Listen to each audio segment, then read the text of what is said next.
Hello everybody, welcome back to the second episode of the Coffee Club. I'm here today with my host, Faf9. Hey. And I'm also here with a special guest today, the first guest on the podcast. Obviously, it is ImAllexx. Of course, because I can't resist a podcast, can Yeah. I? It's nice to not be hosting, though. Yeah, it's nice not to be talking about YouTube, which we said in the last one. Yeah, I'm actually really looking forward to discussing some stuff, because I actually managed to watch a lot of stuff this week, actually. Really? Which I don't really get to do very often. I finished Afterlife one sitting. How was it? Really good. We all saw Captain Marvel, but we already discussed that. Yep. And then I watched, in light of all the Michael Jackson stuff, I watched, I know, dark topics. Of course, when I mention somebody who is evil. 5 minutes in, and we've already I can't get my words out. 5 minutes in, we've already referenced alleged pedophiles. Yeah, exactly. Yep. I was going to say that, but Alleged. I stopped myself from saying that word because I don't want to get sued. But I said alleged. Yeah, exactly. Allegedly is the key word. It is very much alleged. But yeah, apart from that, I just watched that, but it wasn't. I didn't actually watch the Michael Jackson documentary. I sat for and watched the whole thing. I haven't seen it. I don't want to discuss it. Neither do I. But I watched something that was like that on Netflix, which was like caught in bare sight or something. Yeah. Mate, honestly, I feel like I've done no preparation for this book. I've watched nothing this week. Oh, I've watched way too much, honestly. I think the safe spot to start with, I suppose, would be Game of Thrones. Exactly. Because new season's coming out. Yeah, that's what I want to talk about today. I want to talk about Game of Thrones Season 8. Obviously, this season's a bit different. It's 6 episodes, and it is the finale season. The last one. Recently, they released the first 2 episode lengths, and I was thoroughly disappointed. The first 2, haven't they done the whole thing? No, I think it was just the first 2, and the others were guesses, as far as I know. Okay, yeah. But I believe the first episode is 54 minutes, and the second episode is 58 minutes. Isn't that standard for Game of Thrones, though? Pretty standard. Yeah. And I thought that's kind of disappointing considering it's 6 episodes long. I thought we were getting hour-and-a-half episodes each. I deluded myself to the thought that we were going to be getting like a movie every single episode. To be fair, it's not really I'd say it's not really that realistic to get a movie. Like a show like Sherlock takes a while to do 90-minute episodes. Yeah, but they've been recording for 2 years. Yeah, to be fair. You also got to think like the BBC budget compared to HBO. what HBO must have out of Game of Thrones now. Yeah. But I mean, it's about quality over quantity. So the way I see it is almost like, as long as we're getting an hour of fucking incredible TV. Yeah. I mean, obviously, if you don't want spoilers, probably don't listen to this podcast because we're probably going to break some stuff. Like, obviously, if you haven't caught up to this season, yeah. But I'm also saying there's stuff which, if you don't want to know things that are already out there about season 8, do not listen. I'd provide a timestamp to when we don't talk about this in the visuals and in the description. Because obviously the main part of the season so far, which has had the main speculation about, is the Battle of Winterfell. Yeah. Which is like gonna be like, everybody thinks Sansa's evil, don't they? Huh? Everybody thinks Sansa's evil, but oh, do you think? Do she's you? evil? No, I don't. But that's what I feel like that would be so cliche. That would be very cliche. After the new trailer, I was less convinced. To be fair, isn't that on par for the course for what they've done for season 7? People have complained that it's a bit more cliched in comparison to the previous seasons where they were with the books and it was off the cuff. I don't know, because in a weird way, because obviously the cliche part comes from of when Littlefinger got killed by have I forgotten her name? Arya. Yeah. I can't believe I've forgotten her name. But when she killed Littlefinger, everyone was like, oh well, how did he not he would outsmart them, but I feel like it's kind of like an anti-cliche because he didn't. He's alive. He's not alive. Yeah, I believe it. I'm believing he wants to believe. The thing is, if there was 2 more seasons, he's alive. But because there's only 1, he's not. Yeah, it's half a season as well. So. Or one of the faceless men took his place. Yeah, was the theory. But what I was saying, because there's like a scene where he passes a coin to somebody in an alleyway. Yeah, and nobody knows why. Yeah, I mean, I haven't really read into that theory. But I was saying it's a bit of an anti-cliche because he did fall in love with Sansa because obviously he was in love with her mum. And he's paedophile. Two in one. Well, I think she is at 14 in the books. So yes, he is a bit of a paedophile. That's the dodgy area. Everything in Thrones is fucked with age, though, isn't it? When you go into the books, it is. It's everything's a grey area in the books. To be fair, it's like when you watch the TV show and you think all of this is bad, then you read the books, you're just like, oh my god. There's an entire chapter or paragraph in the books dedicated to Sansa having constipation and diarrhea. Brilliant. Like, I'm not even joking. That's like a genuine That segment. might explain why she's always so angry. Yeah, legit. Like, oh my goodness. But I was just wondering for. Are you showing me something? No, I was trying to my phone off.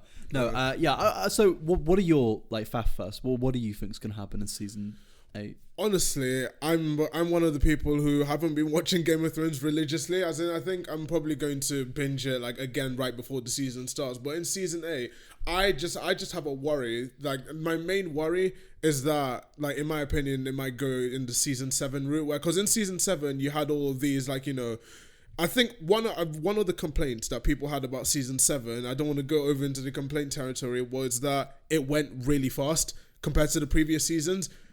Because one thing... Yeah, it was kind of like... It was really weird in the way that like it would speed up, slow down. Like, occasionally you move so far in so little time and then you move so much forward. What's going on with that toasty? We have a problem with a toasty. Is it the I toaster? think I think you've turned the toasty machine on. I accidentally turned the toasty machine on. The toasty machine is on, everyone. I was going to set the house on fire. Oh, God. Oh, fuck. Actually...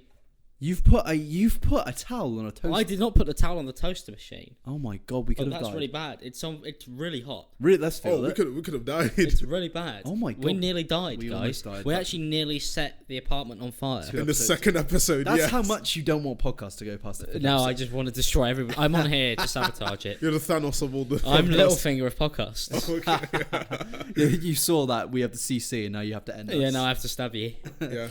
But sorry, carry on what you were saying. So I was gonna say, like what Alex has said before, is that like places were crossed really quickly in season 7, but it was like in the previous seasons, it was a hype moment when certain characters like arrived at a destination because you're like they've spent half the season or like and they're gonna like see each other again. Yeah, are they gonna see each other again? I think in this one thing I'm worried about is how fast the season's gonna go. Well, I definitely think it is a case of, if there were 9 seasons, the show would have been perfection.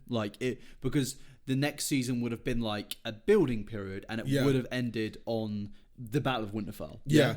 It should have been everybody's gone their separate ways. Now let's see what happens when everybody prepares for the great fight. But instead, it's just going to be the great fight's already here. Unlucky.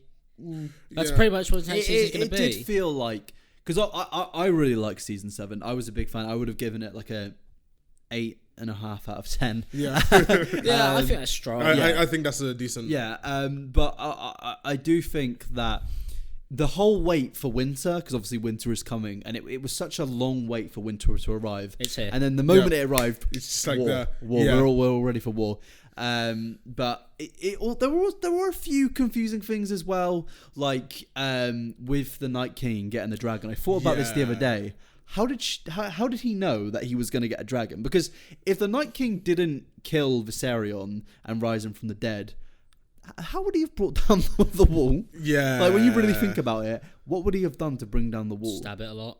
Yeah, probably. Or just do what they did in like World War Z, where they had everyone like climb on each other to get over. Yeah, but no, they have that. They have the big the fucking the anchor. The anchor in the wall. Exactly. So it's like I guess he's like psychic. Like, like he knows these things are going to happen. Or isn't the whole thing that he's meant to be like Bran? Yeah. He's like, I guess like the evil version of Bran. Or even just is Bran. Yeah. Bran, he just goes mad. Yep. Yeah. I mean, we should do a quick fire video of where we talk about Game of Thrones. Just Game of Thrones. Because there are so many. The theory's incredible. I've watched a lot of very good channels. That's this guy does when he's like the white thumbnails and the characters from the books. Oh, I know exactly where he does. I think I might know as well. His editing style is insane. He's very good, yeah. What's his name? He's British, yeah? Yeah, he's very cool. I can't remember his name. It's so annoying. Neither do I as well. I'm sure I could find him if I search Game of Thrones. Oh, 100%. Yeah, definitely. He reviews like every episode and every trailer, doesn't he? He's he's pretty much Game of Thrones. Yeah, he's a Game of Thrones YouTuber. Yeah, so he's very fucking good. I'm sure you're not looking him up, aren't you? Yeah. I'm gonna find him now because I know one video that he did, and he's very good. So if you are actually interested in Game of Thrones lore, then I'll search it up. He did one on Patchface. Patchface from the book. Oh yeah.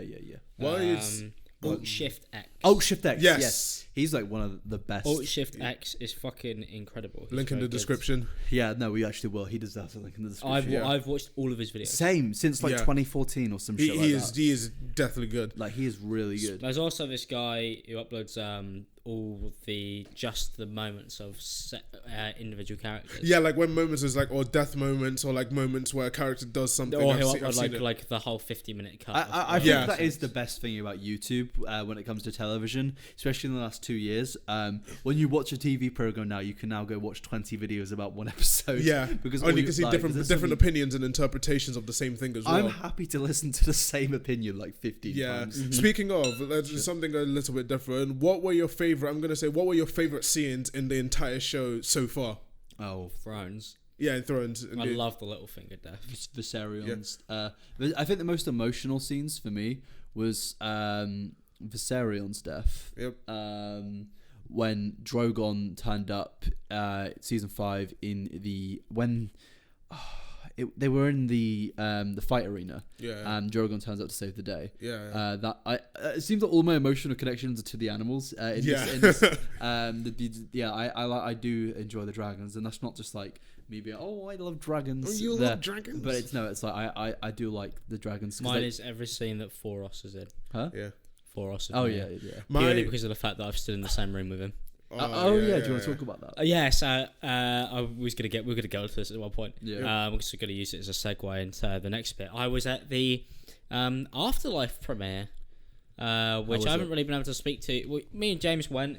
We kind of just like joked around about it, but it was a very cool experience for me because I was a media student, so I originally thought I was going to go into working on TV behind the scenes and You still might. I plan on doing it. Yeah. But all through YouTube, it's in. I thought I'd go through that. I would be a runner, and then I'd work my way up. Whereas instead, YouTube just launched me into a position where I could just do it. Yeah.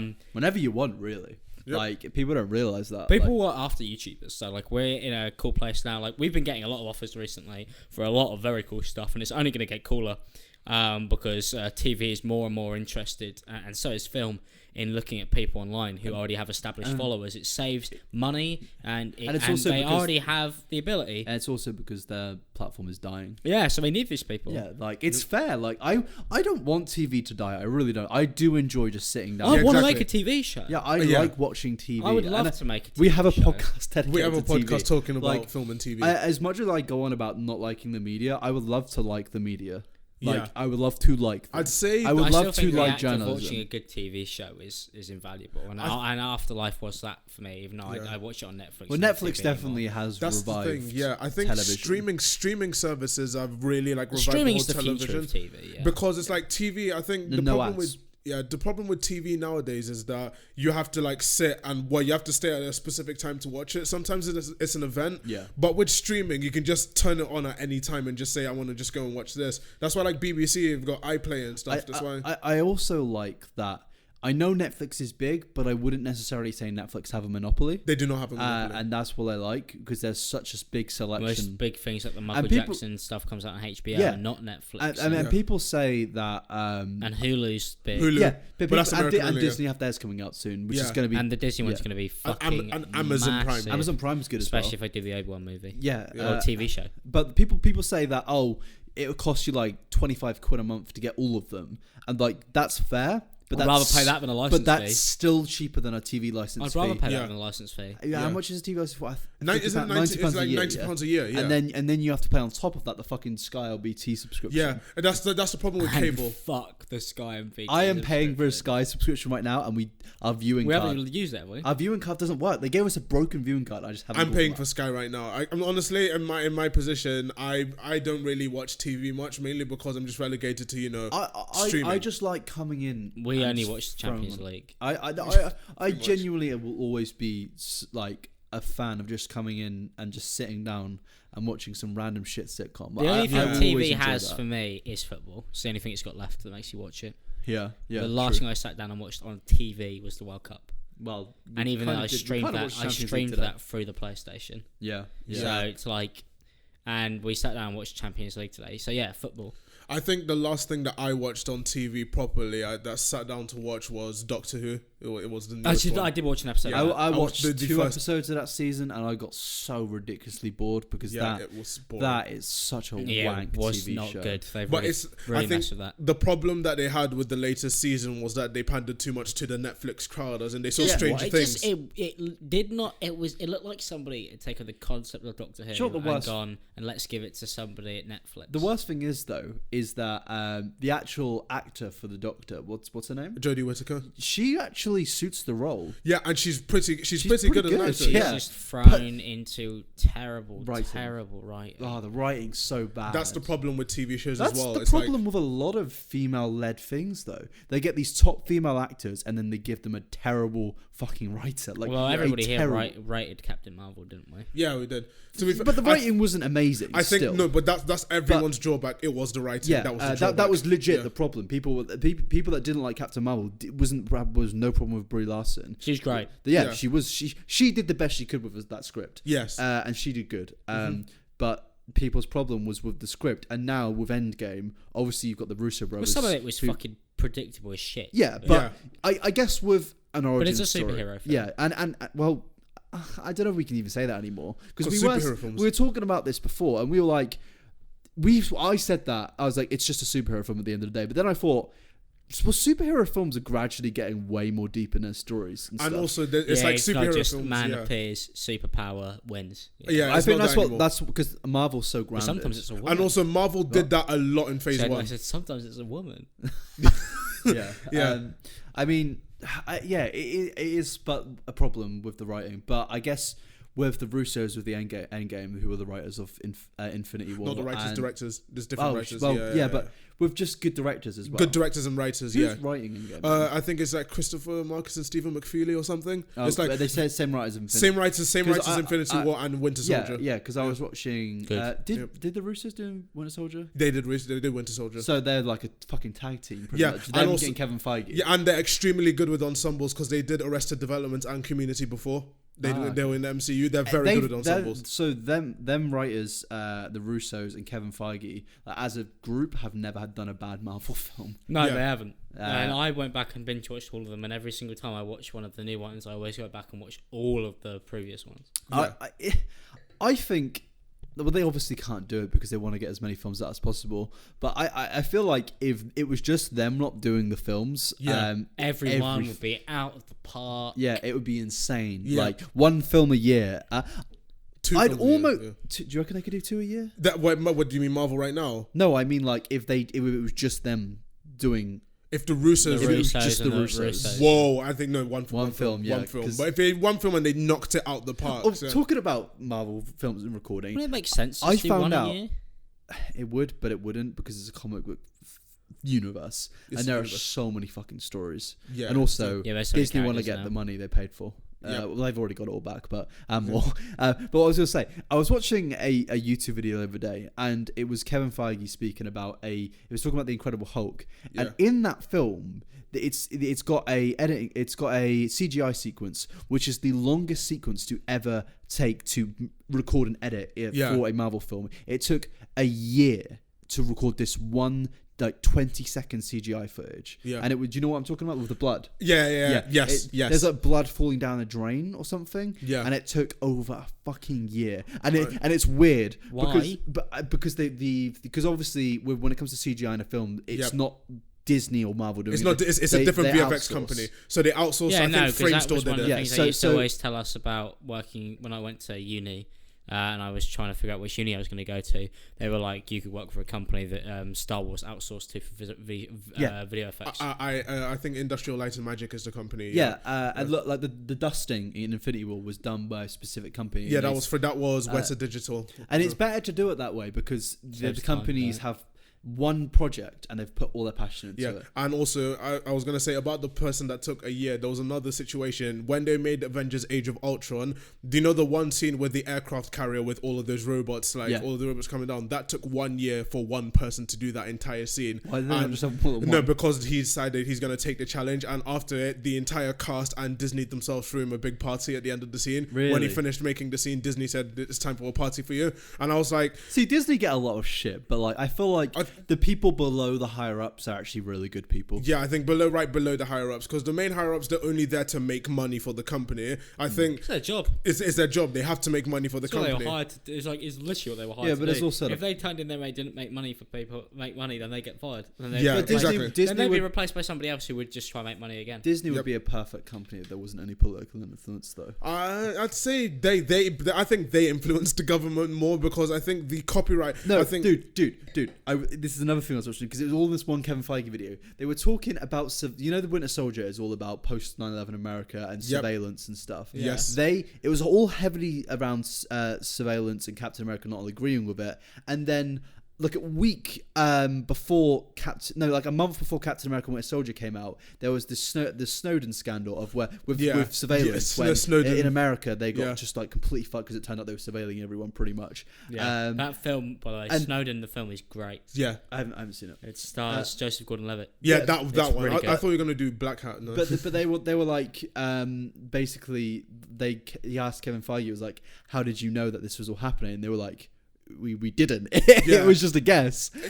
Like it's cool how grounded that shit is. And also, I'm just gonna try and do a segue here. So going on surveillance, and also like knowing about something that didn't happen. You know how in Black Mirror, it's happened a lot with Black Mirror and Charlie Brooker. I read recently. Charlie Brooker published a book about the making of Black Mirror from like the first episode to the latest one, not including Bandersnatch. And you know how the very first episode, the national anthem, the episode where the Prime Minister essentially screws a pig. So that happened, and they had the branding for it. About 3 years later, I think it was 3 years after the broadcast, because it was broadcast in 2011, the Piggate scandal happened with David Cameron.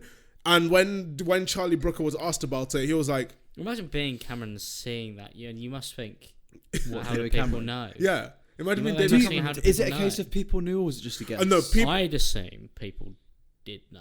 Yeah, I think people did know, but they didn't want to say it because it's like, he's the Prime Minister. Why would you say the Prime Minister screwed a pig once for like initiation? You don't want to say that because you don't want him to be Prime Minister anymore. Exactly. But to be fair, but it's like with that Black Mirror like segue, let's go back to Netflix. You're gonna talk about Afterlife and what you thought about it. We were talking about writing and stuff like that and all that, and we were talking about comedy before. We were talking about what makes a good comedy. How did that come up? We were talking about your wait, no, we were just talking about because you were talking about Game of Thrones, and then you met one of the actors of Game of Thrones. Who was in the I met the guy who plays Forrest of May. Yeah. He was there because he is the therapist in Afterlife by Ricky Gervais. And I was going to talk about that briefly because it's something I was interested in, because I was talking about how I was a media student, and thanks to YouTube, Netflix reached out to me, which is fucking crazy to say. Yeah. Netflix reached out to me and said, we want you and a +1 to come see Afterlife. Is my mic picking up? Yeah, it is. Are you sure? It doesn't. No, it's on it. It's on the thing. You may just be live, but I'll boost you in post. Yeah. Afterlife. I was invited to see that by Netflix, which is a really weird email. I thought it was spam. Really? and I said to James, I emailed them back. And I put James down, and we went. And for the entire time we were going there, I was like, it's at the BAFTAs in London. It's like, no way this is real. Yeah. Like, I feel like we're just being like, it's like some fucking joke, because I had a chance. You originally thought it was me, like. James did. James was like, it's Fraser, and I was like, I don't think he's that sick, because like, that would be evil, especially with the context you would have had, because like I was so close to doing a podcast with Ricky Gervais, and it basically just got fucking cancelled last minute. For me, which really I fucking really sucked. Like, really upset me. I didn't get to do it. Yeah. So when I got it through, I was like, God, the heavens have aligned. Like, I do get my chance. Yeah. So we went there and we saw the first 2 episodes, and like, we had a lot of free wine, but like, we were talking about what made a good comedy, and I was like, realism makes a good comedy. Realism works, yeah. That's why Superbad is my favourite comedy. Superbad's one of my favourite comedies. Yeah, you ever watched Superbad? Yes. Yeah. So carry on what you're saying. Yeah, Ricky portrayed a character in that who, I think everybody knows somebody like that, or has felt like that at some point. Somebody who just wants to like be like, fuck everything. I always feel like Ricky's characters are always based around a part of himself. Yeah. Oh, mate, the whole thing is like, he includes. We were talking about this earlier. Me and Lawrence McKenna from True Geordie podcast. Me and Lawrence were talking about it, and Adam Boltwood from XO, and we were like, it's funny because he's literally just himself. Yeah. Yeah. Like, he literally has a bit in there where he's got this really boring person in the office. I don't want to spoil too much, but he basically uses it to demolish religion. He uses her character to demolish religion, which I thought was really funny. But it's a great balance of, like, I was actually, when we were watching it in the theatre, I was like, 1 minute, like, you're laughing, and then he just like fucking yanks it out from underneath you, and it's just like, and then it's like, he will hit you so fucking hard. I feel like we have like a lot of American viewers, and I don't feel like Americans appreciate Ricky Gervais enough. I don't think in general people, like, I understand. He's the biggest comedian in terms of selling stuff out, though, isn't he? Wait, really? He sold Wembley out like 50 times. Shit, whoa! I didn't know that. But he gets like a lot of stick because, like, he's not the most paid, though. Huh? He's not the most paid. Yeah. Who is the most paid? Yeah, no, Jerry Seinfeld is. Oh, really? Seinfeld really? is. Yeah. Yeah. I think in terms of comedy in general, I don't know whether you're going to raise the point, but I think there's a difference between, like, you know how people do the comparison between the UK office and the US office. Ooh. Yeah. See, you both prefer the UK, don't you? I'd say I'd prefer the UK. Yeah, but the US one has a different type of funny. I prefer the US. It's different comedy. Yeah. The UK one is one that I've watched with certain people, and some people just really, really like. I've always thought it's. Have you ever watched it with an American? Oh my god! I have. Oh really? What did they think? I watched it with an American. They did not know what the jokes were. Yeah. Because there is no. That's what is so great about The Office. It's so subtle because it is realism. It's realism. And that's why I think it's unfair to compare them, because at the end of the day, they're two different types of comedy shows. Yeah, two completely different shows. Yeah. I know the premises and the concept is the same for the first season, but really everything is completely different. And I was going to mention that with the difference between, I don't want to go too much into like nationality and stuff, but I think UK and US comedy, there's a line to be drawn between them, because UK, a huge difference. Yeah, because UK kind of relies on, I'd say, witty banter kind of comedy, where it's like, you know, you need to properly be invested and you need to get it. It's very clever. You have to be listening. It's not like, whereas the good thing about American comedy, not to insult it, is the fact that you can just put it on and enjoy it. Yeah, it's slapstick. Whereas if I'm going to sit down to watch a Ricky Gervais show, and I turn away for 20 seconds, you won't. I miss a huge joke in the show. Yeah, I mean, I can literally go and turn on like season 6, episode 5 of The US Office, and I guarantee I will laugh and enjoy it. Yeah. Whereas I can't just go to episode 6 of the first. Well, it'd be weird, no, because you have to watch that. You have to go through the whole thing. It's structured. And you need to understand. It's like that with a lot of British shows, though, because I've noticed. I don't think it's ever been brought up, but a lot of British comedy shows are based on continuity. So look at Come Fly With Me, for example. I would still laugh if I watched a random episode of Come Fly With Me. And a lot of Americans aren't going to know what that show is. But it is amazing. It's very you funny. need to watch that show. So funny. That's also realism. Although if you get offended, probably don't watch that show. But that is also if that show aired in 2019. If anybody's ever been to an airport, it's like it's realism, but like a British airport, but British holiday time. But if that show aired in 2019, if that show, that would be problematic to say the least. That's what Ricky was saying. He was like, I can't get anything on. He's like, I need Netflix. So I can't get anything out anywhere else anymore. Netflix has no rules. Like, God bless Netflix. Yeah, I think Netflix. No, generally, fucking God bless them. Yeah. Invite me to more of your stuff. Okay. I mean, invite us. Yeah, but like when you think about Netflix, are a fucking godsend in like the world of like problems and shit. They don't give a fuck. Like they'll put anything. Even like people complain about some shit on there, like that Dear White People thing, but then they'll go and put offensive shit on there. So like that's the glory of it. Like they put on left and right. That's exactly stuff. Like I think in 2 points. That's exactly what happened with Black Mirror. So Channel 4, like Black Mirror used to be on Channel 4, and Channel 4 used to have that reputation of being the edgy channel where they show all the weird stuff. So The Simpsons. Yeah, well, yeah, the edgiest program on air. But Charlie Brooker said that Channel 4 they wanted to make one more season of Black Mirror on Channel 4. That's what season 3 was going to be. Yeah. But then they were like, no, you know what, we can't do it because it's going to be like, situations with, Ofcom and stuff, and also funding as well. Channel 4 didn't want to do anything because they were funding Black Mirror with the comedy budget for Channel 4, but they didn't. Channel 4. So they said that Channel 4 were funding it with the comedy one, and they put a lot of money into comedy on Channel 4. So then they decided they had nowhere to go. They went to go to Netflix. Netflix said, we really want this show and it's big in America. Let's take it. Charlie Brooker was like, yeah, let's take it. Netflix gave them such a large budget for season 3. It's unbelievable. Although, I'm sorry, I mean, they've cancelled everything I love on there. Really, Daredevil gone, Punisher. It's not their fault, really. Though it's more Disney's. Oh no, Netflix. It was Netflix decision. Wait, really? Me and Marriott drank so much wine paid for by Netflix that we drank the budget of Daredevil away. And they cancelled it. As somebody that claims to be like a big lover of Marvel and DC, I've never watched like the Punisher or Daredevil. Out of all of them, watch Daredevil first. Yep. Jessica Jones season 1. Watch Daredevil up to season 2. I still haven't seen Jessica Jones.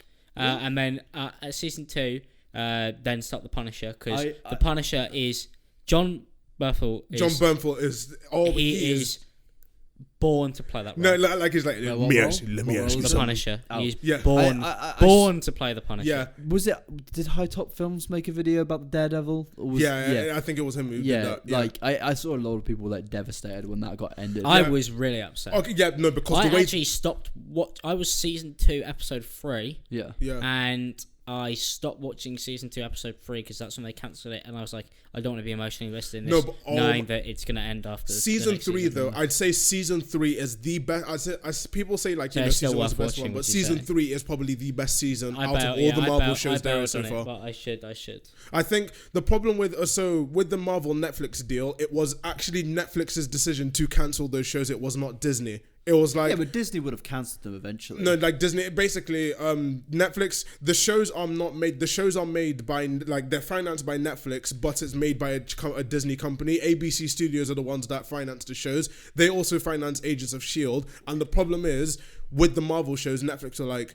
No one's going to be watching them because Disney's making a new one. So they say, we'll cancel it, but the rights are still with ABC. So if they wanted to, Disney can pick them back up for Hulu or something. Netflix's decision was like, Do you not think because that... Are they going to they're going to open up basically the same shows on Disney? But the problem is, since Disney don't want any R-rated programs on their own streaming service, that's why. Disney said there will be no R-rated programs on their Disney Plus service. There'll be no Daredevil and there'll be no Punisher then. But how the fuck are they going to put Deadpool on there? That's what they said. What? They bought 60% of. They bought Fox. Well, Deadpool's going to be a Disney property. Yes, so that's what I was going to say. How weird is that? Deadpool's going to be a Disney property. That's what I was going to say. With the acquisition Ryan of Fox, screams. Yeah. I was probably sorry. Yeah, sorry, no, it's fine. Sorry, but it's a segue into the next topic. Well, my own topic, which is the acquisition of Fox and what it does to Disney and stuff. So with Disney buying Fox, they now own 60% of Hulu.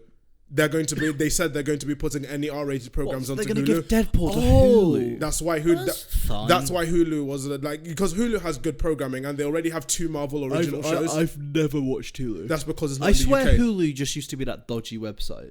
People seem to think that, but it's American only. That's the thing. Hulu was the first. Hulu was the first. Why does Hulu not come to the UK? Because it's like America. It's owned by the American film companies, and American film companies are like, we did UK. But we're mates with the Americans. We're mates. Mate. We own the Americans. We do own the Americans. We own the Americans. But it's like when they bought it, that's what Disney said. All of their R-rated programs will go to Hulu, which is why it's like, they said they're opening Hulu worldwide once the merger goes through, which should go through as of this recording next week. So they're officially... the Fox deal? Yeah, the Fox for deal. a little explanation to the viewers, basically, Disney are buying Fox, 60% of Fox. So what happened is Rupert Murdoch wanted to sell Fox. He did not want all of the assets because that's a lot of assets that they own. So he wants to keep Fox News and Fox, like the kind of TV terrestrial channels. But the 21st Century Fox company, which is where the films are, he wanted to sell them. And there were 2 people who wanted to buy them, Comcast and Disney. And they had like a bidding war. So... Not Comcast. Yeah, so Comcast did Disney did the first bid of a couple of billion, and then Comcast bid higher. Only a couple. Just a couple billion. Just a couple of billion. Then Who knows what number? Then Comcast bid higher. Might have been 24. I think it was like 30. I think it was 24 to 30 billion. And then Comcast bid higher. I think they bid directly 60 billion in cash directly to Rupert Murdoch, and that was their bid. Disney then bid even higher, and they said this is going to be in stocks. Rupert Murdoch said yes. Disney already know though that's just gonna. They're only doing that for the superhero property. I think it was mainly for superheroes, but for other stuff. And that also shows that the Marvel universe is going to go on for the next 25 years. And also they said with buying Fox, this means they finally have access to every single Star Wars episode. So the first episode, what? Yeah, as in Star Wars episode by the film, like film. the films. What happened when Disney bought Lucasfilm, that gave them access to episode 5, 6, 1, 2, 3, and then the other ones. A New Hope is owned by 20th Century Fox and will be owned for the next 20 years. With Disney buying Fox, Disney now owns the entire franchise. That's so weird. Which is the same with the franchise. That's the glory about doing this podcast. Faf just knows everything. Like absolutely. You guys are gonna have to get used to. Faf just knows every single fact in the fucking world. Yeah, it's incredible. I'd say it's concerning, but it's something that I like to study. We actually believe that Faf9 is an alien who was sent here to Faf's purely. Ultron. Faf is Ultron. Yeah, purely no to strings on me. purely to absorb human media and learn pop culture. why people tick. That's his whole point. He knows literally everything. When you sometimes genuine, this isn't bullshit. When Faf doesn't know something, I honestly get surprised. Like I genuinely feel shocked when I say something in the chat like, Faf, what's this, or who's doing that, and you say a question mark. You question mark, or I don't know. I'm like, huh? Yeah. I got worried after we watched Captain Marvel because I was so convinced at the end of it he was going to turn around and go, got it all wrong. No, honestly, it was like with general knowledge and stuff. It's like I like learning about this kind of stuff. It's really. I go. Well, I used to be like this. I used to know every single footballer in the top flight in the 2009. Yeah, I went through the phase too. 2009-2010 season. I don't think there was a footballer who was playing in the top half of their division who I didn't know. Now, the reason me and you no longer are like that is because football's not our job, and we don't have the time to look at football. Maybe it was YouTube. I know everything about YouTube. Yeah, but the reason you have time to is because your channel is based around. My channel is based around like films and entertainment, and now stuff. this, and now just in general, university. Like, I know YouTubers who people have never seen before. Yeah. And, like I'm always clued up like 1,000,000% on YouTube stuff, but that's just like my thing. And it used to be football. Like I used to be fucking. We're not as clued up as we used to be on YouTube stuff. That's the hilarious thing. Though. The bigger we've got, the least clued up we are. I'm purposely separate myself because when it becomes your job, it's really unhealthy. But that's why I want to do this. That's one of the reasons why I've started. Like we want to start doing more things that kind of see films and stuff more. Which was I was going to raise a point as well, if I remember it. But what I was going to talk about was the. I think with watching like films in general, it allows you. I think when you do stuff like you're watching films, you're watching TV and stuff. With me, I have this really weird. It's like I have this really weird thing where I can remember exact quotes from stuff. Where it's like I'd say it's photographic memory, but I'd say it's literally just from. I wouldn't be surprised if you have like borderline photographic memory, genuinely, because some of the things you remember, it's insane. You know, my mate Harry, you've all met him.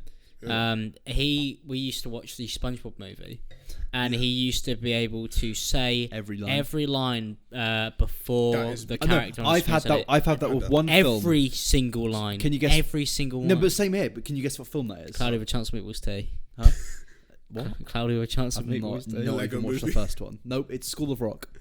I knew every single word to that film. But I remember. Okay, I remember. Great Cloudy with a Chance of Meatballs Tea story. Well, I was gonna just very quickly with Harry. Very quickly though. Yeah. Have you guys ever heard of a website called Sporkle?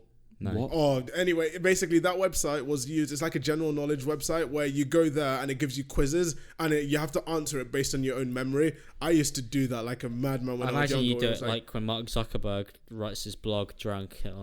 New face. I have been listening to the theme song to The Social Network for the last like 5 nights in a row. I was in the gym. It was one of your favourite films. Huh? Yeah, it still is one of our favourite films. For me, it's still my number one. I think because there's not a film that I've realised that I would.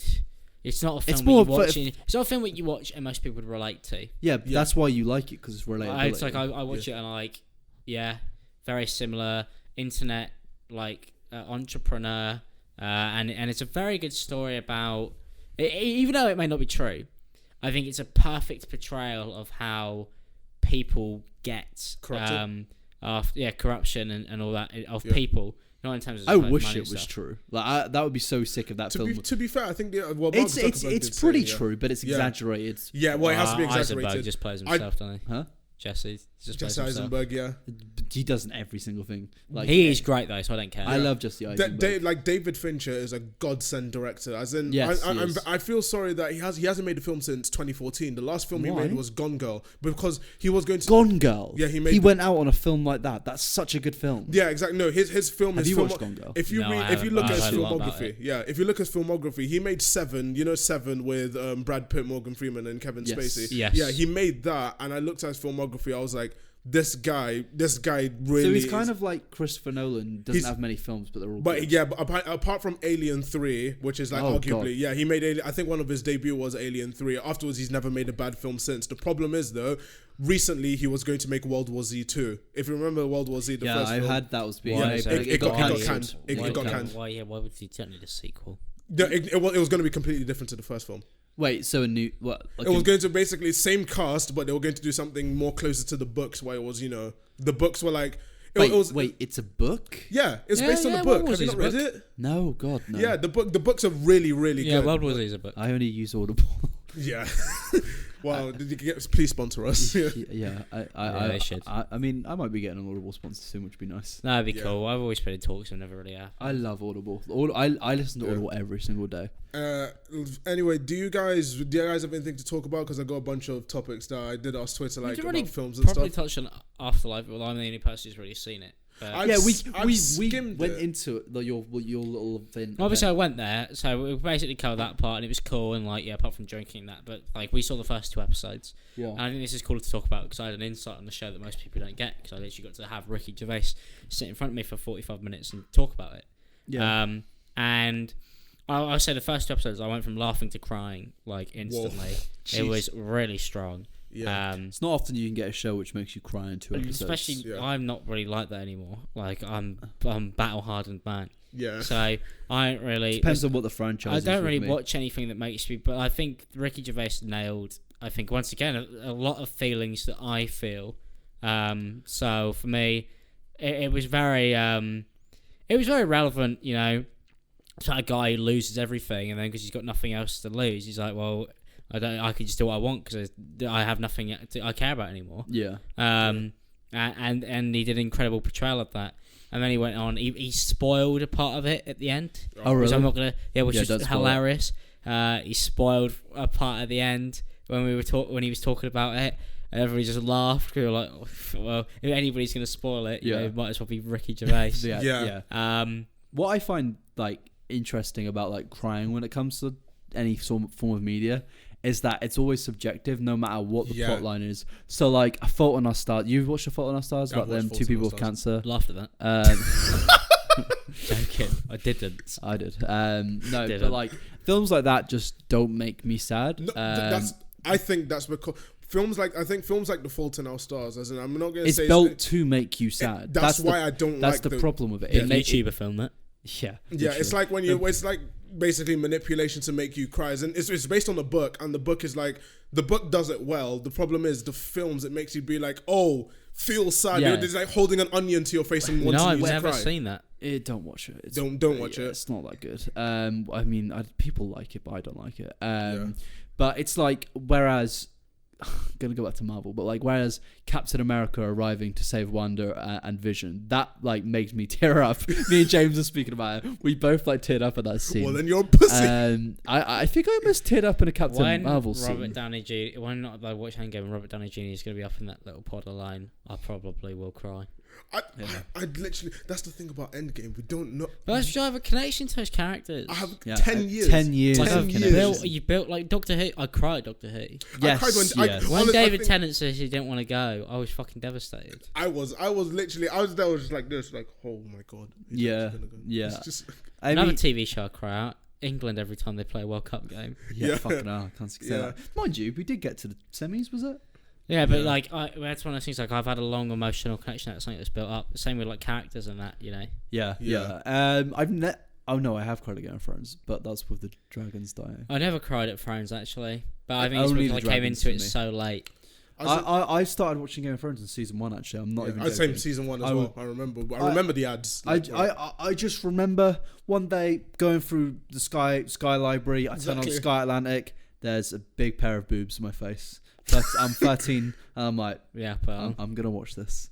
that's how they baited everyone in. That's how they bait that people is in. genuinely it. The earlier seasons were they were literally like 11 out of 10 with all of the There was so much nudity in the first few seasons, and that actually puts a lot of people off. And surprisingly, I speak to a few people, especially women. Weirdly, I don't know that is weird that you speak to women. What? No, I'm saying a lot of women I've spoken to. Are you an incel? Are you sure? You're gay, mate. So. Well, I don't want to be called a gay, but I did take your gay potion today. So you did take my gay potion. But no, I remember I've spoken to a lot of people, and they're like, it's just using like women's bodies to bait in men and stuff. Yeah, and that was actually why I didn't watch it. A lot of people say that, but they seem to have the perception that the nudity is still in the show when it really isn't. No, it's a completely different show. I think they realize it's a very different show to what it was 3 seasons ago. Whenever I watch season 1, I'm like, this is so mysterious. Like even the music in the background. You don't even really know what it's about. But it's just really mysterious. Even when they go on, when I think it's like the first episode where the dead direwolf and there's the 5 pups. Yeah, and there's the music in the background. It's just really, there's so much mystique to it, and it's like it's genius because it's literally honestly where if you stick through, every episode becomes a 10 out of 10. Yeah. Okay, I've got like Doctor Who was, because with Doctor Who season 1 to 5. Actually, season 6 as well. Honestly, old episodes became so clever because of what they did, they did in future ones. What were you gonna say, Faf? I was gonna say 1 to 5. I'd say they were like solid seasons. Season 5 was Matt Smith's first. I think season 5 Matt Smith's first season. I say it's one of the greatest. What was the second season of Matt Smith? Season 6. That's the one with the silence and all that kind of stuff. I think season 6 was when it started. The silence lost me. No, it lost me. I remember. I used to watch. I can genuinely not remember. Ruined it there. No. I can genuinely not remember any episode from season 7. It's because you looked at them. What was season 7? That was a great reference to me. Nobody got it. I know, but season 6 was not. Season 6 was the silence. Season 7 was when it was split into 2. Like Amy and Rory died in the. You should have watched it by then. They died in the middle. Their death was so dumb. It was that episode. They killed them like 3 times, didn't they? As in Rory's character had died about 6 times before. Anyway, just so it was fucking kill him. Well, they did. That's the Stephen Moffat problem, anyway. But I've got a couple of problem. Yeah, Stephen Moffat. Their writers are terrible. No, Stephen Moffat problem because he also screwed with Sherlock as well. So it's like Yes, Sherlock became a mess in the last season. The last season. I've never watched it. I watched it. You should, mate. It's fucking incredible TV. It's probably not best to say season 7 was a mess before you asked me to watch a show. No, the last season of Sherlock was bad. And I say but 3 bad, and 3 but by bad, was that the final season? Yes. Yeah. Oh god. Yeah. But not bad as in like not bad as in like not bad as in like terrible, but like I don't think it was terrible because it's still good. It's still a good show, but it was like, not. It was so far from what they've done. It was not true to the characters because they decided that they wanted to. They admitted it too. They were just like, oh, we just wanted it to be fun to make. And also fan service. So they literally threw fan service. I thought they basically threw fan service out the window and like, we'll just do what we want. So basically the Star Wars of television. They were just like, we're going to do what we want with it. That was literally what... actually, before we cut into the questions, I know I've cut everyone. One of the characters in Game of Thrones actually is one of the directors, isn't he? Yeah. Is he? Mark Gatiss. Mark Gatiss. Oh, Mark Gatiss. Yeah, but sorry, go on. Yeah, no, you can continue. Well, what I wanted to get onto, just a brief thing. And he's an actor in it. Because I spoke shit on Star Wars in the last thing, and I think after what I saw this week, I didn't realise it was a real. Brought me on. Yeah, true. But I've literally got a stormtrooper helmet in the other room. Yes. Yeah. I was there when you bought that. Yes. But I saw a quote the other day, and it was about the writer for The Last Jedi, Rian Johnson. Yes. Rian Johnson. Yeah. Apparently, he had full creative control over the entire trilogy, the new trilogy, and he ripped everything up. Apparently he just wanted to get rid of it all. He just killed Snoke on purpose, and there's nothing there. Disney just said to him, you can do whatever you want. And I didn't realize. You know what was so annoying? He tweeted out the books of the Jedi way. Tweeted them out. He tweeted out that he had the books. Tweeted out that he had the Jedi lore. Yeah. And then he goes into the film and he burns them. Yeah. He literally burnt them and he danced hates everyone. on the grave. The sacred text. I remember I went there with my girlfriend at the time, and I remember I was like, I can't wait for this. I was so excited. I was like, this is gonna be great. Because the Force Awakens was a good start. It set up pretty well. I thought. I was like, they could do so much of this, and I'm like, all right, let's see what happens with Luke, and it reminds me of Thor Ragnarok actually, which I'll get onto. Yeah. When I'm like, all right, first opener of a film, and Luke chucks the lightsaber over his shoulder, and I was and I would have been relatively fine with it if I had kind of built up to the fact that Luke was kind of being a bit of a meme. But even the throw was just shit. He just went like... It was so half-assed. Yeah. The shot was half-assed. Yeah. It didn't seem like he wanted to do it. Yeah. But he just felt like he had to. I'm just getting flashbacks. And honestly, I was like so confused because like people and it was an American cinema and they fucking laugh at anything, those dumb fucks. Yeah. I'm joking. Please don't say that after that scene. I'm joking. No, that people didn't know whether to laugh or be like, what? That infestation's come over to Britain. But people laugh at cinemas in Britain. Now. Yeah, no, good Captain Marvel. Yeah. But I turned to my girlfriend when he threw the lightsaber over his shoulder. This is the first 5 seconds of the film. I've never done this in a film because I normally am a backseat driver. I don't really care. I'm never really too involved. But Star Wars and Lord of the Rings, I suppose, are the only two things for me that I really care about.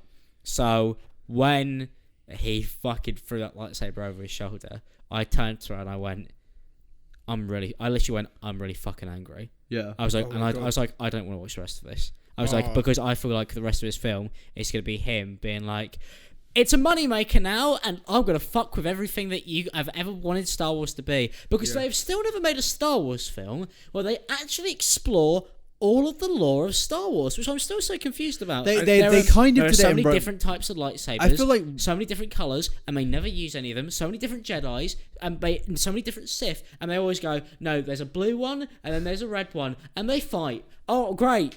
Where's everything else? There is one film where they kind of go into lore styles, and that's Rogue One. Rogue One, yeah. Rogue One is the best one. And it's the best one from the Disney films. It's the best one. But even so, Rogue One was a disappointment to me, because I was really hoping in Rogue One you get 3 or 4 Jedi who you didn't really know about. There wasn't one, was there? Vader. The only thing that I feel like really represents Star Wars to what it should be are the games.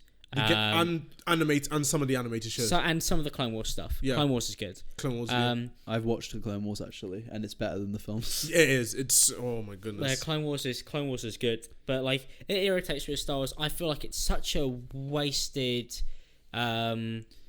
just piece. And they've also banned it so much that everyone's just lost faith. And that's the problem that I have with Disney are playing it so safe with Star Wars, because they're scared that if they do anything different with Rogue One, it did well, but when they do anything different with Star Wars, they'll be like, no, we don't want that. We want the standard. Or they'll do something different and they'll be like, here's something different, but here's Darth Maul. Here's Darth Maul for 5 seconds. No, that's here's his lightsaber.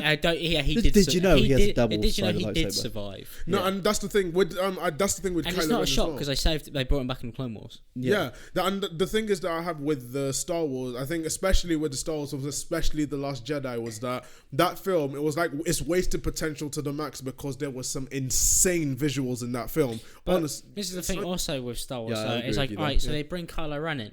That was big because that's like, alright, we're getting the Knights of Ren. Yeah. We're going to see... And they all fucking die. Oh, yeah, they all die. But even that... Maybe they might come back in the last one. No, but even that's like, okay, Kylo Ren killed all of them. It shows how powerful he is.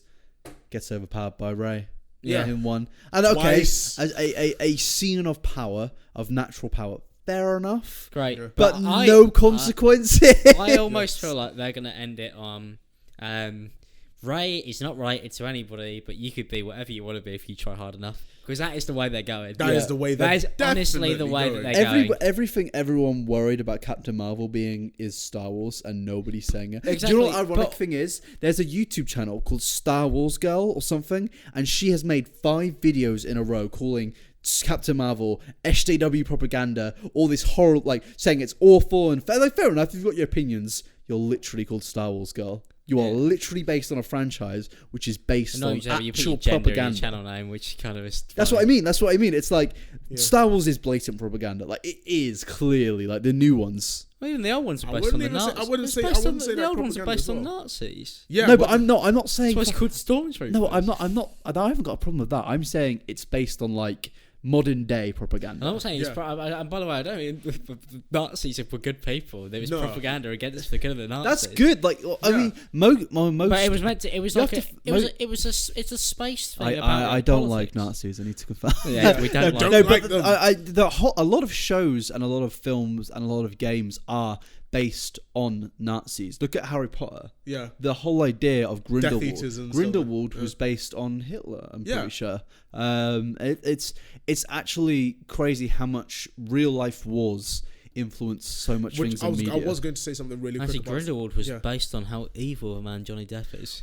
Ooh. I'm joking. He's not. So something really, he's a free man. He's a free man. Something really quickly I wanted to say about Star Wars though was that I remember when Star Wars fans, they went out to see The Force Awakens and everyone thought it was going to be like a new, fresh kind of, with the first few trailers and everything, they thought it was going to be fresh. But then they were like, oh, wait, this is literally Darth Vader 2. And then they were like, oh, wait, no, the Death Star got blown up. Hey, it's just one that's 10 times bigger. I remember. It was irritating. The reason why Star Wars fans are upset, and I think most people don't get it, is because it was Star Wars, but it made even less sense than the first ones do. And now with how much lore there is now, like the older films are worse now, because especially if you're a Star Wars fan, because there's so much added lore now. Like I know so much about the universe, but you look back at it and go, but they didn't know that stuff. Like, they didn't realize it was going to become a big thing. It was quite clear they just made 3 films, and it wasn't meant to be this big universe that it is now.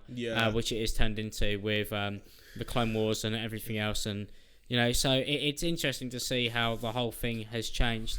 But I think the thing that irritates me a lot is like they've cancelled a lot of stuff recently. They cancelled so many things. They cancelled the. When was the last Star Wars? It seems like it's Mandalorian. Didn't they cancel the Mandalorian? They did. When was the last Star Wars film? Solo last year. What? It flopped. And I did not watch Solo. And it flopped. No one did. Because of was that the first Star Wars? Is that the first Star Wars one you never watched? Yeah, first one I've never watched. Still haven't watched it because of the fact that I read a review for it online. It was actually like they don't even follow the law. And also the fact that they did fire they fired the directors. I thought it would just be really weird to watch a Han Solo film when it's not Harrison Ford. Is that just me? Yeah, no, yeah. Can I just stop everyone? I've perfectly balanced a wine glass on top of a mug, and I'm very happy with this. I'm just going to knock it over. That's Coffee Club has become Wine Club. Yeah, what I was going to say, though, about Star Wars is that, like, 2 things. Like, that one scene, remember the one scene in The Force Awakens where I think was it BB-8 or R2-D2, but they show, like, the Death Star, and everyone's like, oh, okay, that's okay. Then they show Star Killer Base, and everyone's like, oh, God. Like, all of the reactions to everyone, I felt that mirrored everyone's reaction when they realized it was like... Can I just say something? I've forgotten so much from these films. Because I don't even know if is Star Killer Base still around. Yeah, I know genuinely. It got destroyed. I think it got destroyed in the end of Force Awakens. Guess what? Don't even remember them doing it. Because they go in, don't they? Yeah, they go in. What happened at the end of The Last Jedi? Like, genuinely, how did it end? I know Luke died. Luke, Force projects that Force. He uses all of his Force power, and he becomes a Force ghost. I still don't know why he did that. What was the point? To buy time. Buy time for them. But why did he not just go down there? Surely he would have defeated. There were so many things wrong with that. I think. But surely he would have defeated Kylo Ren and I think the whole point was to play. And if he didn't, I think the whole point was Kylo Ren was so desperate. Wait, I've just so desperate for Luke to face him that Luke saw it as the ultimate insult to basically. But that's not Luke's character.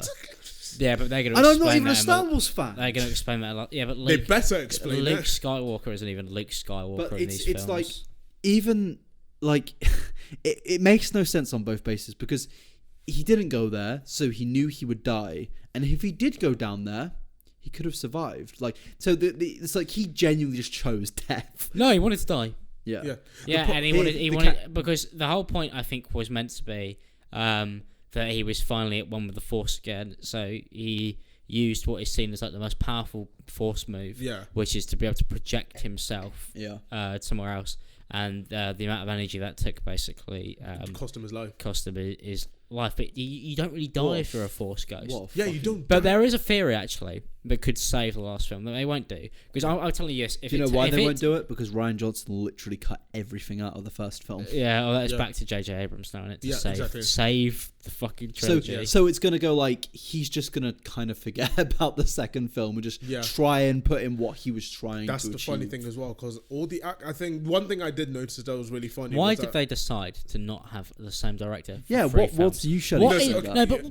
No, generally, that's like me going, all right, hello everybody, welcome back to the ImAllexx channel. We're going to have 3 different editors and 3 different directors and 3 different actors and 3 different writers for the next 3 ImAllexx videos. Subscribe. Yeah, it's like I think. So what's the? I think what happens is I think J.J. Abrams actually he did not want to do the second film. He wanted to pass the mantle and say, "Here's the plans." Well, they should have just told him to fuck off for the first one. Then, yeah, really. but that's the thing. The reason why Rian Johnson came on was because his previous films were they were good. They were decent. Looper was good. It was like he came from like a good sci-fi background. Star Wars is not something that should be in the same way that I wouldn't want Lord of the Rings to be passed on halfway through. Yeah, Peter Jackson. Why did they not go to somebody like actually massive, like a huge? Oh well, no, well that would not. I think all of them at that time were busy. All of them. Christopher Nolan was on Dunkirk at that time. Oh yeah. It was in. I mean, why didn't they just? And also, wait? Nolan doesn't want to do. Can you Nolan doesn't do. Nolan doing Why Star didn't Wars? they Nolan just, would never. Why don't they just wait? Why don't they just wait for D&D? Posting Yeah. these out. D&D were posted these films. I mean, I think it's one of those things where the theory, which I like, if they are going down this whole, which they seem to be now, the repetition arc, is that every character, which makes sense actually, now I've been thinking about it, is a part of Anakin Skywalker's soul, and it's actually... Oh, they're not going to do that. And it's actually him in a form of purgatory as his Force ghost, because... as you see in episode 6, he is himself as the Force ghost. Yeah. And you can't be one with the Force, I don't think, unless you are truly good, I think was the whole point, because Sith didn't get it. So it's going to be like almost like the story of... and that's why she's so powerful, because it's all different parts of Anakin at different times in his life, because he was the man to be the most powerful. In a way, it'd be cool. It would be cool, but also it would be kind of dumb. Yeah, it'll kind of be. It'd be really weird. But if they somehow manage to play Rey into being the daughter of someone, I don't know who. Based on age, I don't know who it could be, because it can't be Obi-Wan. That would have been cool, but that would have been kind of cool. He's like a 90-year-old man. Is he dead? Yeah, he's dead. But he was like... Oh shit, yeah, Vader killed him, didn't he? Yeah, well, if she's like, what, her age, and Luke Skywalker is like a fucking old bloke, and then Obi-Wan is long gone when Luke was like 20, then yeah, it's not possible. Yeah. Unless she's a descendant. Yeah. She could be. Yeah. True, but it's a bit too late to unveil. It's too late to like do that, and also they did kind of do in the Last Jedi. Where it was like, "Her parents are nobodies." It was like, "You're not special." It was like they went through that route in the Last Jedi. I was like, "That's it'd be almost weird now if they suddenly turned around and it was like, actually they are special." But he'd be like, "All right." Yeah. And also, I was going to say something about Star Wars in general as well. J.J. Abrams has not got a good track record of starting stuff and finishing it properly. Like he's done it with Lost. He's done it with Lost, and he did it with Star Trek as well. So when he did Star Trek, everyone thought 2009 was like, okay, wow, modern, it looks really cool. But then Into Darkness happened, and Into Darkness was basically, I'd say arguably the last Jedi of the Star Trek franchise. Everyone was kind of pissed off at that film. They were like, why would you make Khan, like, if you think of the name Khan, if someone says their name is Khan, what nationality do you think it would be? Turkish. That kind of stuff. No, Benedict Cumberbatch played him. Yes, so it was like, and also they tried to, J.J. Abrams tried to play it off as if he's not Khan. Like he's not Khan. Yes, no, and he was like, yeah, he is. And yeah, it was pretty damn obvious, and it was like, they weren't really happy with that. Yeah, they tried to hide it, didn't they? But they tried to hide it. But like everybody knew. Everyone knew instantly from the very first trailer that that's Khan, and it was like, wait, no, that can't be Khan. He's too white for the role, so they named him something else. It was like John Harrison or something, but they named him that, and then they were like, no, my name is Khan. I was like, when I watched that in the cinemas, when that happened, I can hear like just rustling. No one's surprised.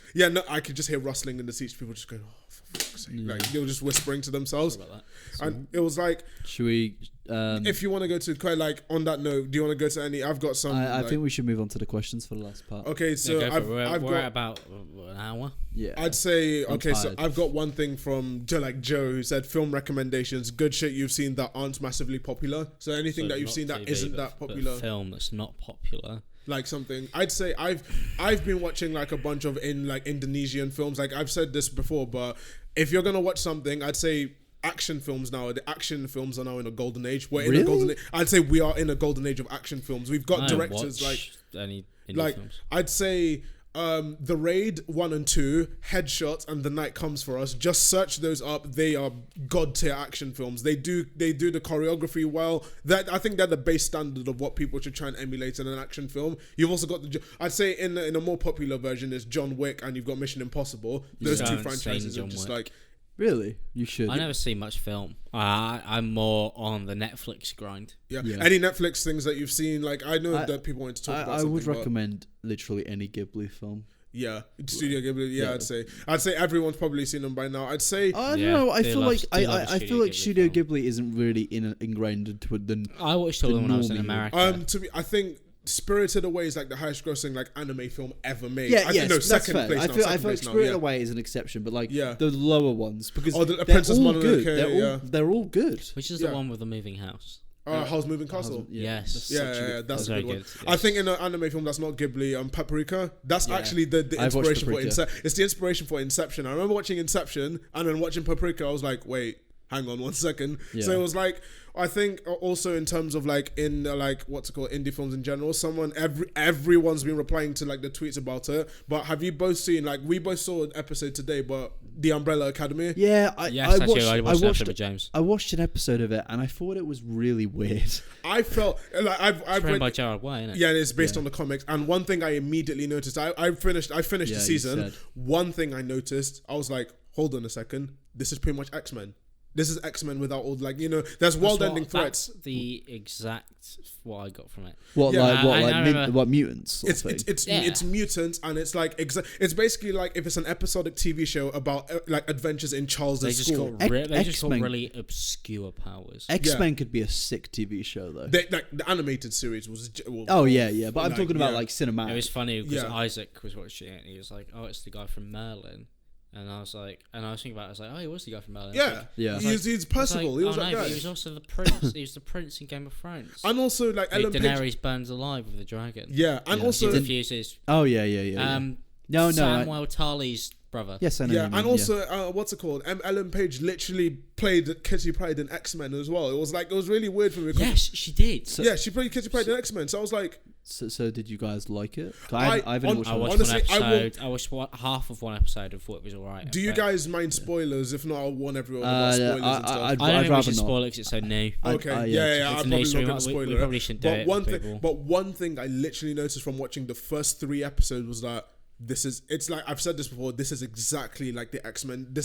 I think my honest review of the thing is like, it's X-Men done right as of recently. So you like it? Yeah, I liked it. People said that I talked a bit of trash on it, but I felt that it was kind of derivative of X-Men. But I think people got to learn though that listen to this podcast. Faf will find something bad in anything. Yeah, no, trust me. I'm very critical. Yeah. I'm very critical of anything. But I'd say Umbrella Academy did. As soon as Brie Larson appeared on screen, he said he fucking hated her. So. No, I didn't. Liar, you liar. He's lying. He did say spreading false information. It was fucking hilarious when you did it.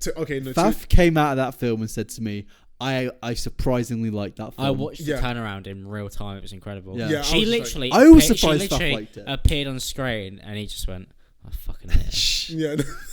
And I was looking at it, I was just like, and then all the white people cheered. Can this get shut down for racism? No, it can't. But like, she's a woman, and she wants more women at her interviews. That's fine. I don't think so. I didn't listen to that and go, oh no, too many men. I saw that as like, I'm a woman, and like she wanted more diversity. It's like I want to see more people like me.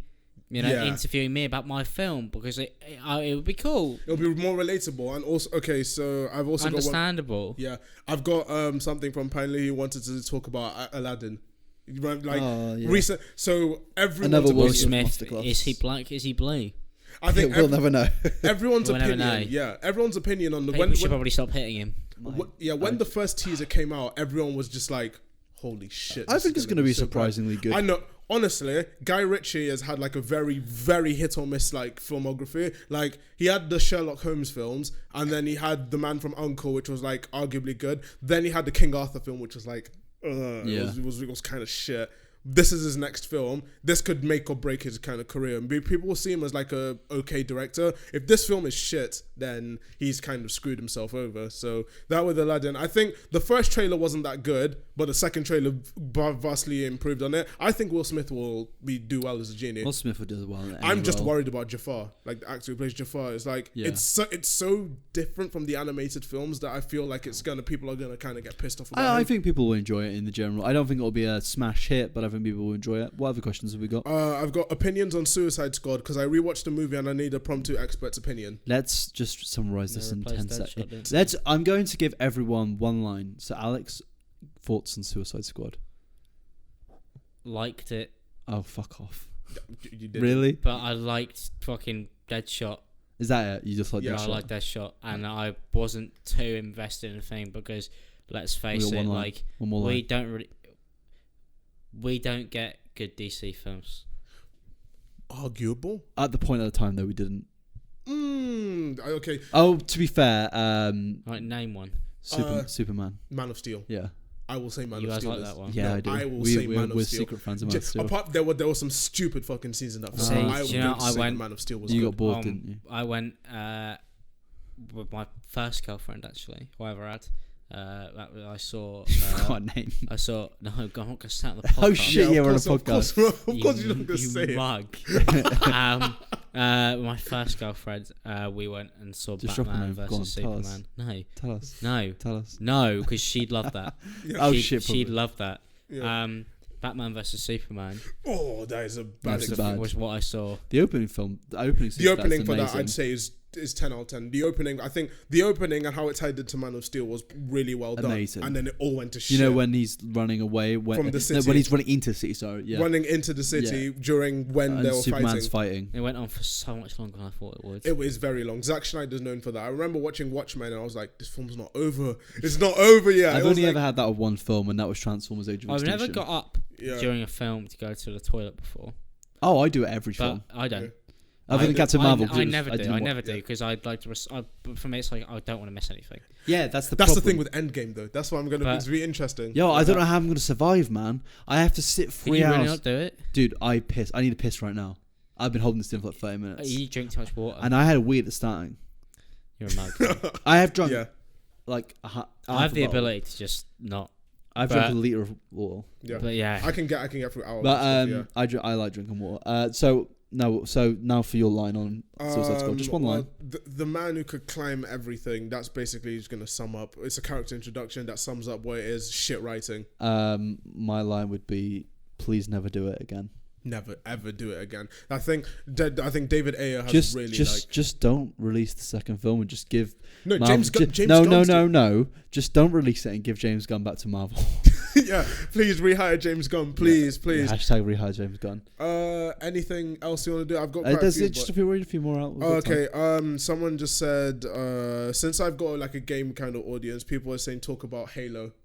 I don't really think there's much to say. There's not much to say. My upload schedule may die for first time I ever played Halo was on the computer. Halo Combat Evolved. Halo 2. Was that on PC? Yeah, Halo 2 was on PC. You might be thinking of Combat Evolved, I think. It was there's no Halo games actually. No, Combat Evolved is on PC. Yeah, I know, but I said no mainline Halo game has been released on Steam Market. This is the first time that they've been released onto Steam. Yeah. Like no mainline Halo game. When that announcement came, I was borderline. I was about to actually do a knee slide. Halo 2, mate. Oh, fair play. That's the best Halo to be. But it wasn't on like Steam. You needed to get it was like separate. Oh no, my dad had the demo. The remake of that of Halo 2 is fantastic. Oh my god! Well, not remake, but reskin. There are some great games that I wish I could the cinematic go back and play, but the servers actually don't exist anymore because GameSpy went down, didn't it? Yeah, I can't wait for it. That's like my opinion. In my upload schedule may die for a week because I'll be streaming it. Okay. Streaming. Let me just get it from the coffee cup account now. Any questions? I used to stream when we used to play I remember that. Old times, fucking hell. Okay, all right. You should stream a FIFA tournament. Yeah. So it's just like streaming from your PS4 and Xbox is such a ball ache to set up. It wouldn't be if I actually set it up in the new place. I'd be happy to. It's just the fact that I got locked out my Twitch account. Yeah. You get it back? I could, but I can't be asked. Oh, fair. Right. Carry on. It says, one's a simple one. What's the worst film you've ever seen? Oh, shit. That's a good question. Transformers: Age of Extinction. I'd say, honestly, worst film that had, like, transformed. I think Transformers The Last Night. I'd say that. Oh shit! No, that's the one I mean. Age of Extinction was like, it last was long night, and it was thing. So was The Last Night the really long one? The really long and like stupid. It's the latest one. Yeah, that's such a wank film, and it was so bad they pretty much fucking cancelled the series. I think the thing is, funny enough, even though I'm a media student, I think before I did media, I never hated any film I ever watched because I went in there being like, I'm going to enjoy this. So I enjoy everything, and I could put anything on, I could enjoy it. Because I just can, because it's to a certain standard. I mean, it's got a budget, so it's not exactly terrible. You can appreciate visuals and sounds. I just appreciate. I wasn't even the fact that I could appreciate it. I was just passenger. I just put it on, watch it. I used to be able to do that, but I'm way too critical now. After basically having media training and learning so much about writing and going into stuff and making my own stuff now and doing all of that. And also just becoming a big fan of stuff. I loved Revenge of the Sith. Because I was. I think we said that's our favourite. I was a kid. I was a kid who dressed up as a Jedi and went with a lightsaber. I loved that. And the first toy I ever really remember getting was. We're going to do that again. The first toy I ever remember getting was Obi-Wan's Starfighter from the Clone Wars. We've got a plan to dress up as Vader again. But, yeah, we are, but we can't release details. No details. And I love doing that. But I'd say it would have been the newest Star Wars film. Because that bad? No, not because it just was that bad, but because disappointment. For the first time ever, I have that media knowledge. I'm a big fan of the series, and it's the first film that ever came out where I went in there being like, I care about this and I want it done right. And I've never done that with a film before because I never had the thought process of like, I have stake in this. Yeah. I was just like, let's see what it is. Like, I would watch it for the value that existed. I feel like this will happen now. I can't. I don't watch anything anymore. So if I watch something, I have investment in it. Daredevil, Punisher, Star Wars, the Lord of the Rings show that will come out, Game of Thrones, and Marvel. I will be able to know if it's a good or bad film. I think if I was to feel an equivalent of that, it would be if I was to go into Endgame. And it would just be Captain Marvel saves the day immediately. I would feel exactly how you felt. I'd feel like 11 years of my life have just gone to waste in a massive climb. So funny. If that happens, I will be. I know it won't happen because I have so much trust in the Russos, but and the writers. I'm actually kind of worried at the idea that she's not going to. Imagine if she just walks straight in and just wins. Obliterates Thanos with all the Infinity Stones, just steals the gauntlet. I've got a bad feeling they're going to kill him like halfway through, and then they're just going to have something else happen. Find a way to fix everything. Yeah. And if they do that, I will be disappointed. Like no matter what, because they've just gotten rid of. I don't think he. I have that much trust. I would like to believe that he lives. Yeah. So because he is not. That's the ultimate punishment, isn't it? Yes. To show that he was wrong. But he's also a perfect villain. The only other villain that can match him in terms of character development is Doctor Doom. And he's coming. He's going to be the next. He's going to be the next 10 years. I think it's going to be the next 10 years. It has to be him and Galactus. I think the ultimate ending would be Thanos lives and Gamora still dies, but she won't because there's another. They can shake it. They can shake it up. They even said that Guardians of the Galaxy 3 Guardians has been put on hold until 2022.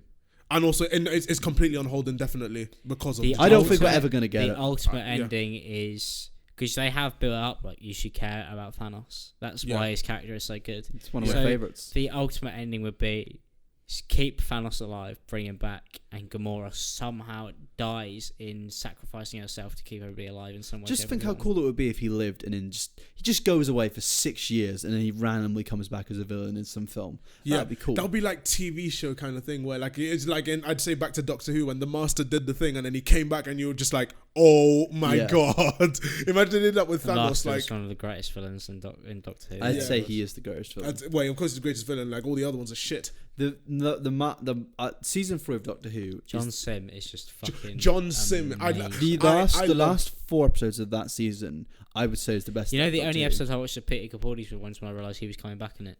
Yeah. No, I was gonna say something extremely quickly. That's why Stephen Moffat was very, very pissed off at the BBC. Also, they spoiled it. They weren't meant to spoil it. That was meant to be. They put in the trailer. Yeah, exactly. Shot. They were not meant to do that in. They were not meant to do that in the trailer because the reveal in that because the fucking viewing figures are. The reveal for that episode was probably one of the greatest like reveals. I went in blind. But when you're watching it, it's fucking obvious that it's him. I know, but if you know, but that's the thing. I went in completely. John Sim in a latex mask. I know. I went in completely blind, and I saw. I was like, maybe is that him? With a funny accent. Yeah, I was like, is that him? It could be him. She's doing a funny accent. He takes the mask off and goes, "It's me, the master." It's me. What? I'm still here. He would have known it was him under that ridiculous. I think that's the thing. Honestly, I'd say Capaldi's season was good. I would say season 3 of Doctor Who was the best season. And I'd say season 9's a close second because of the last 2 episodes. 2 more questions. Yeah. 2 more questions. Sorry, we keep straying onto. We keep straying onto other stuff. That's a problem we need to rectify. Let's see. What do you think is the most frequent mistake people make while making films and ruin the film because of it? They try to make the audience feel sad. I think it's that I think it's pandering. Pandering is the biggest issue where they'll be like, is that the same thing? It's pretty much the same thing when they say like, oh, the audience want to feel this. We need to make the audience feel like this. Yeah, this is again, it goes back to the Kevin Feige interview I was watching earlier. Yeah. He said to me, he was shocked when he turned around in a cinema of a screening of Infinity War and saw people crying at the snap. He said they didn't actually mean to make everyone feel. They said they know it would be emotionally straining, but they didn't realize the impact that would have. Yeah. And that's what it should be. It should be, it's going to be pretty impactful, but not too. You don't think too much about it. I think about the snap is because of the fact they don't really snap out. They didn't snap Captain America. I mean, if they just snapped like Robert Downey Jr. and he admitted they deliberately left the final Avengers, so it could be a final Avengers story. Yeah, and also the fact that they snapped out Tom Holland, and it's like, all right, well, we've barely seen him. To be fair, so we know he's going to live. I feel like a lot of people were still in the moment when Tom Holland died. It was like Spider-Man's dead. Spider-Man's never died on audience big reaction. Screen. Audience reaction. Yeah, he's like even I because when I went just imagine that scene, right? Just think about this. Reimagine that scene, but it's Tobey Maguire. How weird is that? Oh, that'd be so fucking weird. That'd be like the Tobey I'm just trying to think of it. Like, imagine his famous crying face. Infinity War. Yeah, for the crying face. I was like, imagine Infinity War, but the whole thing is Tobey Maguire instead of Tom Holland. Doesn't that weird you out? With the same lines as well. Him going, Mr. Stark. Mr. Stark. No, exact same. Like, the same lines. I don't feel so good. Yeah. Man, that'd be. I need to see that. I need to imagine, or not even that. Imagine Andrew Garfield doing it. I was going to say Andrew Garfield, but like, he's just so insignificant. He's just so like. He will forever be my favourite man in the Social Network. Yeah. Tom Holland is the best Spider-Man. I'm just going to say it. He is, yeah. We'll end that. He's the perfect age and perfect everything. I say he should make more because he voiced Miles Morales in the film. So I was going to say Into the Spider-Verse was so good. Do you prefer Miles Morales? I'd say no. The way he was portrayed in Into the Spider-Verse was so much like, it was like inspiration from Tom Holland and his own thing. It was so good. I'd say we'll probably get him in the MCU though. So. Yeah. I wonder who will play him. He's in the MCU, isn't he? Kind of like his uncle's in there. So. Donald Glover's there, but it was like he's not there. And also, imagine if the Snap does the Spider-Verse thing. Imagine if just randomly Robert Downey Jr. is expecting Spider to come out. It's just some black kid. It's a black kid and he's being animated black kid.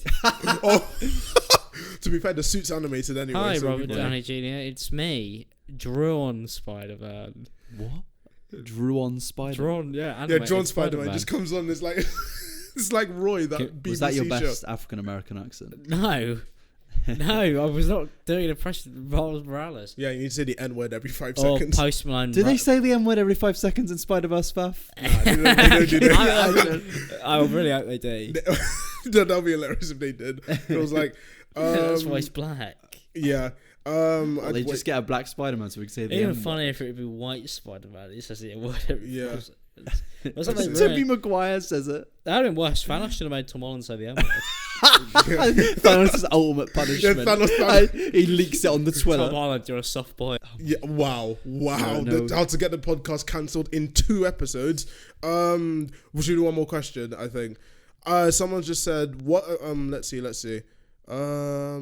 Is there any movie / TV show that you expected to be bad but it actually turned out to be really decent? I expected to be bad at times. Like actually expected to be bad, not someone else. So. Well, actually, Daredevil. Good question. I generally didn't think Daredevil was going to be that good. Oh really? That's why I left it. I left it so long. Interesting. I'd say the one that I genuinely. I watched The Punisher and I was like, oh, these Marvel Netflix stuff aren't as bad as they say, because I was originally watching. I seen a lot of The Flash, and I wasn't really a fan of The Flash. It's very much. No, I did not. It's very much like an American sitcom. But that's why it's on the CW. It's an American sitcom, but it's a super. And I watched it with my ex actually. Yeah. She was a big fan of The Flash, and I was like, I'm not really a fan of these. And at the time, I wasn't too set on like the DC Marvel universe, but. Through The Flash, I got into watching. I went through and watched all of the Marvel films. When after I watched all the Marvel films, I was like, "Oh, people tweet a lot about Daredevil." So I watched The Punisher because The Punisher was already out by then. Yeah, I did the entirety of The Punisher in a day. Yeah, very high. When I did it. It was incredible. And then I was like, "Oh no, like this is better than the DC stuff they've got." Yeah. So then I did Daredevil. Yeah. I'd say with me, and I'm not even going to lie, I'd say with DC films, I'd say Wonder Woman, mainly because I saw like behind the scenes, and the way they were doing the behind the scenes, I was like, I looked at the trailers did the film really dirty because it looked like TV shows. What do you mean? It's TV shows. No, it's film slash TV show. Film and TV. Oh, sorry, but I'd say Wonder Woman and Aquaman, I both expected to be like shit tier, like, you know, Batman v Superman, like But Wonder Woman genuinely enjoyed it up until the last part, and Aquaman genuinely dumb fun action like Fast and Furious. People don't really have like expectations. Aquaman, I don't have any expectations for Fish Bloke. Yeah. I didn't really have any expectations for Wonder Woman. Although I was fucking disappointed with Wonder Woman actually. Actually, that's a film I didn't like. Yeah, because the whole thing, I was not sure who the fucking villain was. No, that's why I didn't like Wonder Woman. Alright, okay, so let's try to briefly explain it, and then we'll end it here. Because Wonder Woman was still something, but I'm still confused. I'm not even sure if I still have a full understanding. Whereas Faf would know. Yeah. So he can set me straight. So first of all, I start watching it, and I'm gathered that the whole joke is like, alright, so like the Wonder Woman world is real, and like the human man stumbles in. And then he takes her back to the normal world, and she's like, "Oh no, the magical world is all real. So there's like this big evil god who's like evil." Yeah. And he's going, "No, silly, that's the Nazis." And then it's not even Nazis. It's World War One. So it's like it's the Germans. Yeah. No, silly, that's the Germans. And she's like, "No, the Germans are evil gods." And he's like, and then the whole thing is like, all right, well, yeah, like the whole thing is gonna be like.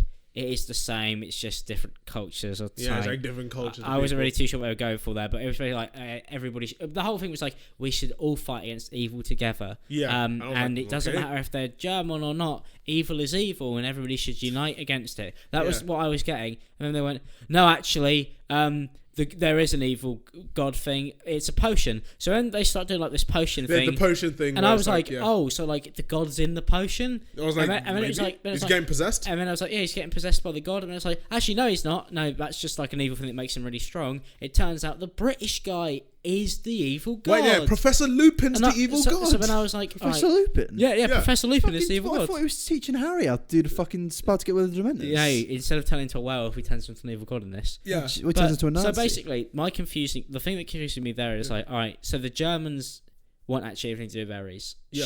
She thought they were. Yeah. They just had this evil blue potion that made people really strong in World War One. Yeah. They never explain it at any point. They don't explain it. I don't know. It may be a comic line. Yeah. Maybe briefly, maybe. I'm not even sure about that. I was like, I was like, okay, this blue potion thing, that was just like, it was like a bait and switch, but with no bait, because I was like, when they suddenly went, actually no, I was like, that doesn't actually explain anything. It's not like this switch explains something. It actually just leaves me more questions. So I'm like, all right, we just wasted 95% of a film. Yep. Thinking, it turns out that the human bloke is an idiot. Yeah, and Wonder Woman actually was right all the time, and the Germans are being controlled by Ares. And the film was so good up until that point. I mean, it was like, actually, no, Ares is British, and what the potion is now is just a cool potion that a German scientist made. Yeah, and it was like, when I watched that, and I was like, okay, it's that point, and maybe it's going to end in like a twist or something. No, they just went like a big Zack Snyder, like, oh God, there's like explosions and stuff. No, she just gets back and just goes like, oh, I know it was you. And then he goes, yeah, it was. And I was like, how does she know it was him? Because like, surely she must have thought it was the German bloke. Yeah, and like she was proper at the German bloke. She can't just say like, oh, I knew it. So I was just so a Wonder Woman was a film that left me with. A film shouldn't end and leave you with more questions than answers, especially because the whole point wasn't that they're going to make a sequel to the World War One.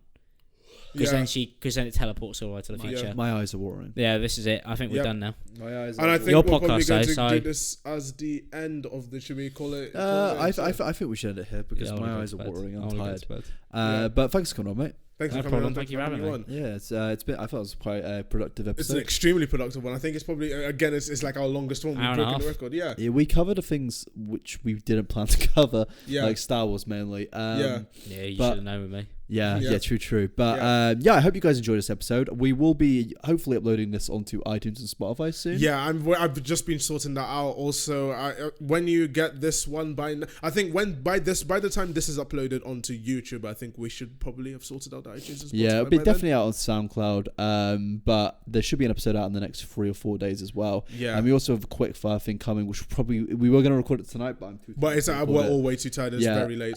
So we will record that probably tomorrow or the day after. So you'll be getting that. That's about Avengers Endgame theories. But yeah, thank you guys for tuning in. I really appreciate you if you actually listen to this part. To this length of the podcast, I would be genuinely impressed. Let me know in the comment section if you did do so. Don't forget to drop a like on this video if you did enjoy it. And if you are watching us on iTunes for some reason, we actually did get it onto iTunes, leave us some ratings, leave us some reviews. We would appreciate that, and we may even read them out. But yeah, thank you for watching. Anything from you guys? Follow us on Twitter. We do use the Coffee Club one. We look at all the reviews. We look at all of what people think about it. So yeah, just follow us there. Follow us on social media. Follow Alex on social media. Anything from you, Alex, before we go? Anything from you? ImAllexx pretty much at everything. My Instagram is @_Alex, but it's ImAllexx across everything else. So yep. I appreciate it. That's it then. Thank you for tuning in, people, and we'll see you next time. Peace. Bye-bye.